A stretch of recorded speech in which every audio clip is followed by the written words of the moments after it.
Alright guys, so today we'll be talking about pyramids and nets. Um, we started last week with prisms, and so this first picture here you see, it says a net you've seen before. If you fold this on the dashed lines, you'll end up with a triangular prism.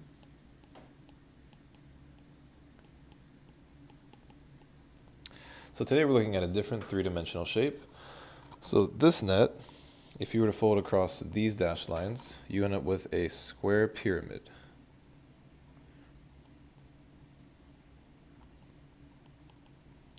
So it's a pyramid, it's named for its base, so the base is a square, and all the lateral faces here, these are triangles.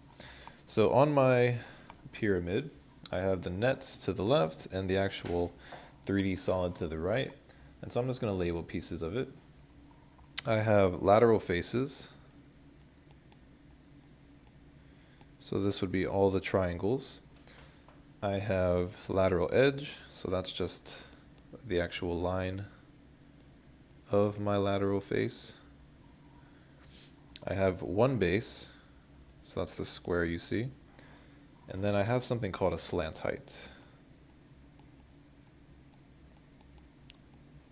which we'll denote with this cursive L. So it's a slant height. So we're going to label those same parts plus one more piece on the 3D shape, or a few more pieces. So at the very top, we have what's called the vertex. So we've talked about vertices before, and vertices are normally just the corners, but when we refer to the vertex of a pyramid, it's specifically the point at the top. The slant height, you can see here again, and the slant height is the height of one of the lateral faces, basically the height of one of my triangles. So think about the height that's slanted, right? And then I have my actual height of the pyramid, which we'll still use an H for. So the height of the pyramid is perpendicular to the base, which you can see that right angle, and it goes through the vertex. Okay, so we're going to compare and contrast prisms and pyramids. So both of these are named by their base.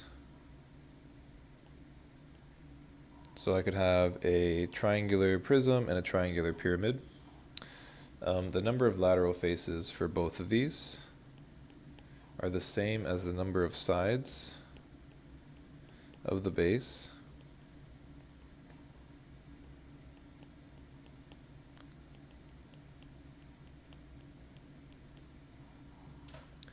And again, we've talked about prisms. Prisms have two bases.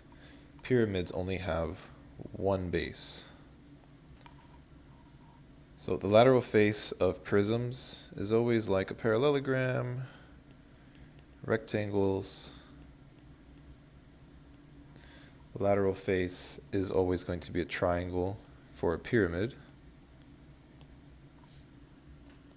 The height of a prism is the distance between bases, and the height for a pyramid is middle of base